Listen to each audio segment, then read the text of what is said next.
ആരാണ് വിനോദിനെ കുറിച്ച് തന്നെ പറയാൻ ആഗ്രഹിക്കുന്നത് എന്താണ് വിനോദിൻ്റെ തൊഴിൽ മേഖല, വിനോദിൻ്റെ സ്വപ്നങ്ങൾ, അല്ലെങ്കിൽ ആരാണ് വിനോദ്? ഓക്കെ, നമസ്കാരം. ഞാൻ വിനോദ്. ഇപ്പോൾ ജോലി ചെയ്യുന്നത് ഒരു ടെക്സ്റ്റൈൽസിലാണ്. ഞാനൊരു ഇടത്തരം കുടുംബത്തിൽ ജനിച്ചു. വീട്ടിൽ അമ്മയും ഞാനും മാത്രമേ ഉള്ളൂ. ഭയങ്കര സാമ്പത്തിക ബുദ്ധിമുട്ടുകളിലും എല്ലാം കാരണം കൊണ്ടും പഠനം പൂർത്തീകരിക്കാനോ എനിക്ക് കഴിഞ്ഞിരുന്നില്ല. എങ്കിലും +2 വരെ എത്തി. +2 കഴിഞ്ഞ് ഒരു ജോലിയിലേക്ക് പ്രവേശിച്ചു. അവിടെ വെച്ചാണ് എനിക്കൊരു തിരിച്ചറിവുണ്ടായത്. പഠനത്തിൽ വളരെ മോശമായിരുന്നെങ്കിൽ പോലും കലാകായിക രംഗങ്ങളിൽ ഞാൻ മുന്നോട്ട് തന്നെയായിരുന്നു. ഹോസ്പിറ്റലിൽ ജോലിക്ക് കയറിയപ്പോൾ ഒരുപാട് കൂട്ടുകാരികളും ഒരുപാട് സപ്പോർട്ട് ചെയ്യുന്ന ആൾക്കാരും ഉണ്ടായിരുന്നു. പക്ഷേ എനിക്ക് എന്നിൽ തന്നെ വന്നുകൊണ്ടിരുന്ന മാറ്റങ്ങളെക്കുറിച്ചൊന്നും ഞാൻ അറിഞ്ഞിരുന്നില്ല. എനിക്ക് എന്തോ സംഭവിച്ചുകൊണ്ടിരിക്കുന്നു, അതിൻ്റെ ഉള്ളിൽ കൂടെ തന്നെ ഞാൻ ജോലി ചെയ്യുന്നു. പക്ഷേ മാറ്റങ്ങളെക്കുറിച്ചൊന്നും എനിക്ക് അതിനെക്കുറിച്ച് ഒരു വ്യക്തതയോ ലോകത്തെക്കുറിച്ചൊരു കൺസെപ്റ്റോ എനിക്കും ഉണ്ടായിരുന്നില്ല. അതിനുശേഷം മറ്റുള്ളവർ എന്നെ വീക്ഷിക്കാൻ തുടങ്ങി. അവിടെ നിന്നും ഇവിടെ നിന്നൊക്കെ ആയിട്ട് വീക്ഷണങ്ങളും കുറേ കാര്യങ്ങൾ തുടങ്ങി. പൊതുവേ ഞാൻ മറ്റുള്ള വ്യക്തികളോട് വലിയ കമ്മിറ്റ്മെൻ്റ് ഇല്ലാതെ എൻ്റേതായ ജോലി ചെയ്ത് ജീവിക്കാൻ ആഗ്രഹിച്ചിരുന്ന ഒരാളാണ്. അപ്പോൾ അതുകൊണ്ട് തന്നെ നിത്യം ലീവില്ലാതെ ജോലിക്ക് പോവുകയും എല്ലാ കാര്യങ്ങളും ചെയ്യുമായിരുന്നു. പക്ഷേ അവിടെ വെച്ച് ഞങ്ങൾക്ക് ഡ്യൂട്ടി ചേഞ്ച് ചെയ്ത് തന്നിരുന്ന സെക്യൂരിറ്റി ഓഫീസർമാർ വഴിയാണ് ആദ്യമേ എനിക്കൊരു അവിടെ നിന്നൊരു സ്ട്രഗിൾസ് നേരിടേണ്ടതായിട്ട് വന്നത്. ഞാൻ പൂർണ്ണ രൂപത്തിലേക്ക് എത്തിയിട്ടില്ല, പക്ഷേ എന്നെ ഏറ്റവും കൂടുതൽ തിരിച്ചറിഞ്ഞത് അവരാണ്. അവിടെ വെച്ച് എനിക്ക് എന്തൊക്കെയോ മാറ്റങ്ങൾ, ശാരീരികമായുള്ള മാറ്റങ്ങളും കാര്യങ്ങളൊക്കെ വന്നിരുന്നു. അതിനുശേഷം അവർ തന്നെ ഫ്രീ ആയിട്ടുള്ള കൗൺസിലിങ്ങും കാര്യങ്ങളൊക്കെ നടത്തി എൻ്റെ ഉള്ളിലെ ആളെക്കുറിച്ച് അറിഞ്ഞു. അങ്ങനെ അറിഞ്ഞ സമയത്ത്, എല്ലാവരും അറിഞ്ഞ സമയത്ത് ഞാൻ ആകെ ടയേർഡായിരുന്നു. കാരണം എന്താണെന്ന് വെച്ചാൽ വീട്ടിൽ അറിയിച്ചിട്ടുണ്ടായിരുന്നില്ല. എനിക്ക് സംഭവിച്ചുകൊണ്ടിരുന്ന കാര്യത്തെക്കുറിച്ചൊന്നും ഞാൻ വീട്ടിൽ അറിയിച്ചിട്ടുണ്ടായിരുന്നില്ല. കാര്യം പുറത്ത് വിട്ട് എന്നെ പഠിപ്പിച്ചിട്ടില്ല. പുറത്ത് പോവുകയോ അല്ലെങ്കിൽ ഒറ്റയ്ക്ക് സഞ്ചരിക്കാനോ കൂട്ടുകെട്ടുകളോ ഒന്നും എനിക്കുണ്ടായിരുന്നില്ല. ആകെ പോകുന്നത് രാവിലെ അമ്പലത്തിൽ പോയി വന്ന വീട്ടിലെ കാര്യങ്ങൾ കഴിഞ്ഞ് ജോലിക്ക് പോവും എന്ന് മാത്രമല്ലാതെ ആ ഒരു 3 സ്റ്റേജുകൾ മാത്രമേ എനിക്ക് മുൻപന്തിയിലും ഉണ്ടായിരുന്നുള്ളൂ.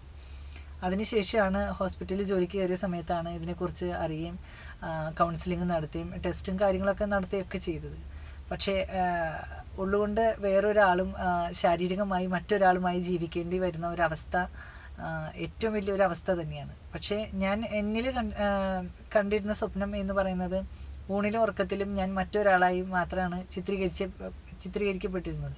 അത് പുറമേ നിന്ന് വന്നു കഴിഞ്ഞപ്പോൾ പുറമേ ഉള്ളവർ തന്നെ എൻ്റെ ഉള്ളിൽ ഞാൻ കെട്ടിപ്പടുക്കിയ ഒരു ആൾ തന്നെയായിട്ട് മറ്റുള്ളവർക്ക് ഫീൽ ചെയ്ത് തുടങ്ങിയിരുന്നു. ആ സമയത്ത് എല്ലാവരും ആ ഒരു രീതിയിലേക്ക് എന്നെ എത്തിച്ചു എന്ന് പറയാനായിട്ട് ഞാനല്ലാത്ത രീതിയിൽ എന്നെ കുറേ അക്സെപ്റ്റ് ചെയ്യും. കളിയാക്കലുകളൊക്കെ ഒരുപാട് ഉണ്ടായിട്ടുണ്ട്. പക്ഷേ അതൊക്കെ ഞാൻ തരണം ചെയ്തു. കളിയാക്കുന്നത് എന്ന് വെച്ച് കഴിഞ്ഞാൽ മനസ്സുകൊണ്ട് ഒരാളും ശാരീരികമായിട്ട് മറ്റൊരാളുമായി ജീവിച്ച് വന്നിരുന്ന സമയത്ത് ഒരുപാട് സ്ട്രഗിൾസ് അനുഭവിക്കേണ്ടി വന്നിട്ടുണ്ട്. കാരണം ഇങ്ങനെയുള്ളൊരു ലൈഫാണ്. അന്നേരം അതിനെക്കുറിച്ചൊരു അറിവോ ഒന്നും എനിക്ക് ഉണ്ടായിരുന്നില്ല. കാരണം ഞാൻ ലോകം ചുറ്റിയുള്ള പരിചയം ഒന്നും എനിക്കില്ല. എങ്ങനെയുള്ള ആളുകളാണ് നമ്മൾ കളിയാക്കുന്നത്? കളിയാക്കുന്നത് എന്ന് പറയുന്നതായിട്ട് ഒരു പക്ഷേ ആണിൽ നിന്ന് പെണ്ണിലേക്ക് ആവാൻ പോകുന്ന, അല്ലെങ്കിൽ പെണ്ണിൽ നിന്ന് ആണിലേക്ക് ആവാൻ പോകുന്നവരെ കുറിച്ച് കളിയാക്കുന്ന പോലെ തന്നെയുള്ള കുറേ സിനിമ മോഡലിംഗ് പോലുള്ള ഇതിലേക്ക് കളിയാക്കലുകളൊക്കെ ഒരുപാട് അനുഭവിച്ചിട്ടുണ്ട്. എന്നാൽ പോലും ഞാൻ എൻ്റെ ആത്മവിശ്വാസം, എനിക്ക് എന്നിലുണ്ടായിരുന്ന ഒരു ആത്മവിശ്വാസം ഞാൻ വിട്ടിട്ടുണ്ടായില്ല. ഞാൻ എന്നിലേക്ക് എത്തും എന്ന് തന്നെയാണ് ഇപ്പോഴും എൻ്റെ പ്രതീക്ഷ. ഏറ്റവും വലിയൊരു ആഗ്രഹം, സ്വപ്നം എന്ന് പറയാനായിട്ട് ഞാൻ പൂർണ്ണ രൂപത്തിൽ ഞാൻ തന്നെയായിട്ട് ജീവിക്കാൻ തന്നെയാണ് ആഗ്രഹിക്കുന്നത്. എന്നാൽ പോലും അതിന് ഒരുപാട് പേര് സപ്പോർട്ട് ചെയ്യുന്നവരുണ്ട്, ഒരുപാട് പേര് വിമർശിക്കുന്നവരുണ്ട്. ഫാമിലി തന്നെയുള്ളവരാണെങ്കിൽ പോലും വിമർശിക്കുന്ന ആൾക്കാരുണ്ട്, ചുറ്റുവട്ടത്തുള്ളവരും വിമർശിക്കുന്നവരുണ്ട്. പക്ഷേ പുറത്തുള്ള ആളുകൾ എന്നെ അക്സെപ്റ്റ് ചെയ്യുന്നവരുമുണ്ട്. ഞാനായിട്ട് എൻ്റെ ഉള്ളിലെ ആളായിട്ട് കാണാൻ ആഗ്രഹിക്കുന്ന ഒരുപാട് ആളുകളുണ്ട്. ഞാൻ മോഡലിംഗ് ചെയ്യണം എന്ന ആഗ്രഹമുണ്ട്. എൻ്റെ സ്വപ്നങ്ങളാണ് മോഡലിംഗ് ചെയ്യണം, അതുപോലെ തന്നെ ഒരു ആർട്ടിസ്റ്റ് ആവണം എന്നുള്ളതൊക്കെ എൻ്റെ വലിയ വലിയ സ്വപ്നങ്ങളാണ്. ഒരു കഴിവുകളും ഇല്ലാതെ ഇരുന്ന ഞാൻ നൃത്തം പഠിച്ചത് തന്നെ ഒരുപാട് എഫേർട്ട് എടുത്തിട്ടാണ്. വീട്ടിൽ തന്നെ വെച്ചിട്ടാണ് ഒരു അധ്യാപികയുടെ മുന്നിൽ ഇന്ന് വരെയും നൃത്തം ചെയ്യാൻ പോകാൻ ഒരു ഭാഗ്യം എനിക്ക് ഉണ്ടായിട്ടില്ല. ബുദ്ധിമുട്ടുകളും കാരണങ്ങളുമായിട്ട് എങ്ങനെയുള്ള ബുദ്ധിമുട്ടാണ് അനുഭവിക്കുന്നത്? സാമ്പത്തിക ബുദ്ധിമുട്ടുകളും എല്ലാം അനുഭവിക്കുന്നതാണ്. സ്വന്തമായിട്ട് പോലും കിടപ്പാടമില്ല. കാരണം അത് മൂത്ത വല്യമ്മയുടെ പേരിലുള്ള അവകാശമുള്ള ഒരു വീട്ടിലാണ് ഞങ്ങളിപ്പോൾ കിടക്കുന്നത് പോലും. പക്ഷേ അവരും ഒച്ചപ്പാടും ലഹളയും കാര്യങ്ങളൊക്കെയാണ് താനും. എൻ്റെ അമ്മ മാനസികമായിട്ട് തകർന്ന ഒരു വ്യക്തിയാണ്, ഒരു പേഷ്യൻ്റാണ്. ഫിക്സ്, അപസ്മാരം, അങ്ങനെയുള്ള സംഭവങ്ങളൊക്കെ പല രാത്രികളിലും അമ്മയ്ക്ക് വരുന്ന ബുദ്ധിമുട്ടുകൾ കൊണ്ട് ഉറങ്ങാൻ പോലും എനിക്ക് കഴിഞ്ഞിട്ടില്ല. കാരണം ആ വ്യക്തിക്ക് അങ്ങനെ ഒരു ഫിക്സ് സംഭവങ്ങൾ ഉണ്ടാവുന്ന സമയത്ത്, പാതിരാത്രിയൊക്കെ ഉണ്ടാവുന്ന സമയത്ത് 3-4-5 മണിക്കൂർ എടുക്കും ആളൊന്ന് നോർമലായി വരാൻ. ചില രാത്രികളിൽ എനിക്ക് ഉറക്കമില്ലാത്ത രാത്രികളാണ്. എന്നാൽ പോലും ഈശ്വരനോടുള്ള ഒരു വിശ്വാസവും കാര്യങ്ങളും ഒന്നും ഞാൻ കൈവിട്ടിട്ടുണ്ടായില്ല. ഇതുവരെയും അങ്ങനെ തന്നെയാണ് തുടർന്ന് പോകുന്നതും.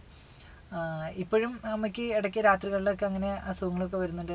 അന്വേഷിക്കാനായിട്ട് ബന്ധുക്കാരോ അയൽക്കാരോ ആരും വരുന്നവരല്ല. ഒന്നിനും ഒരു സപ്പോർട്ട് നിൽക്കുന്ന ആൾക്കാരില്ല. എനിക്ക് അമ്മയും അമ്മയ്ക്ക് ഞാനും മാത്രമേ ഉള്ളൂ. പിന്നെ ഞങ്ങൾക്കുള്ളത് ദൈവം മാത്രമേ ഉള്ളൂ. അപ്പോൾ ആ ഒരു വിശ്വാസത്തിലാണ് മുന്നോട്ട് പോകുന്നത്.